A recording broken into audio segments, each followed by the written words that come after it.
我哋嚟到第8條嘅 MC 啦噃，咁啊呢一度咧題目俾嘅咧就係一個叫 f(x) 嘅 function 啦，跟住佢就話啦，當你個 f(x) 咧去俾 x 減1去除嘅時候咧，佢就俾咗個 remainder 俾你啊，原來咧就叫做6。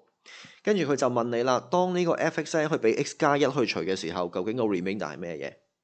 ？OK，咁啊即刻嚟啦，咁啊講咗咧第一個情況啦，俾 x 減1去除嘅時候，咁即係話咧你嘅 f1咧就叫做6噶啦。F1 係6喎，即係1嘅2019次方，再加 h 嘅1 square 加 k 乘1就加1就等於6。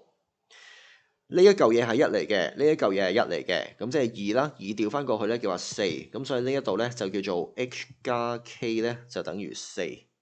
得唔得？跟住咯，人哋問嘅咧就係話，當你 x 加1去除，究竟你嘅 remainder 係乜嘢啊？即係你個 remainder 就係呢一個啦，我哋叫做 f(1)，代個負1落去先，即係話-1嘅 power 2019，再加 h 就-1 square，再加 k 呢度就成個-1，再加個1，執靚佢啦。-1嘅單數次方嚇，2019係單數啦，咁即係叫做-1，-1同個尾嗰1咧就互相消滅咗嘅咯噃，咁啊剩翻咧就叫做 h 減 k。不過你發現啦，A、B、C、D 都冇一個叫 h 減 k，而且佢冇一個 option 咧係有 h 喺度嘅，咁即係話 h 咧要俾人踢走啦。